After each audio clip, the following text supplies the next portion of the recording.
Combien d'espèces humaines font partie de vous ?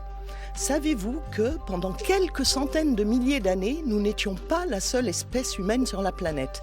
Et oui, nous n'étions pas la seule branche de l'humanité. Rappelons que chaque espèce a un ADN légèrement différent. Il y a 50 000 ans, vivaient aussi sur la planète les femmes et hommes de Néandertal, ceux de Luzon, de l'île de Flores et les humains de Denisova. Les plus connus et étudiés sont les Néandertaliens. Ils vivaient en Eurasie il y a plusieurs centaines de milliers d'années et ils ont disparu il y a seulement 30 à 40 000 ans.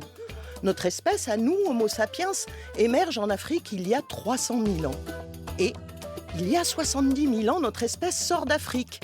Elle va se répandre dans le monde entier.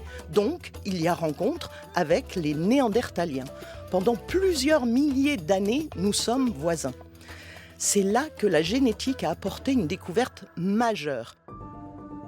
Une équipe allemande est arrivée à lire l'ADN des Néandertaliens maintenant disparus en analysant des petits bouts d'eau de ces restes fossiles. Et là, incroyable, tous les humains portent en eux un petit peu de cet ADN néandertalien. Autrement dit, il y a bien eu mélange charnel entre nos ancêtres Homo sapiens et les Néandertaliens. L'histoire ne dit pas si c'était des dîners à la chandelle, je veux dire à la torche, ou si c'était des rencontres violentes. Mais le résultat est là, vous avez tous en vous un peu de Néandertaliens. Quant aux Denisoviens, l'histoire de leur découverte est encore plus bluffante. Cette nouvelle espèce a été trouvée grâce à de l'ADN extrait d'un bout fossile d'os de petits doigts provenant de la grotte dite de Denisova en Sibérie. C'est le cousin à l'est de l'Himalaya de Néandertal.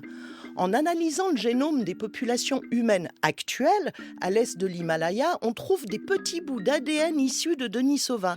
Là encore, cela prouve qu'il y a eu mélange charnel entre nos ancêtres et ces Denisoviens qui ont maintenant disparu.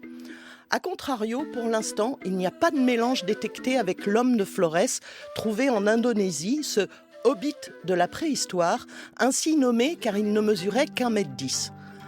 Pareil pour l'homme de Luzon qui vivait aux Philippines.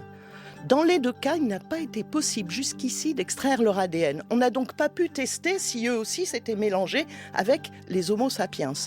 Est-ce même possible ? Ils appartenaient peut-être à des lignées trop différentes génétiquement de la nôtre pour que les mélanges puissent être productifs.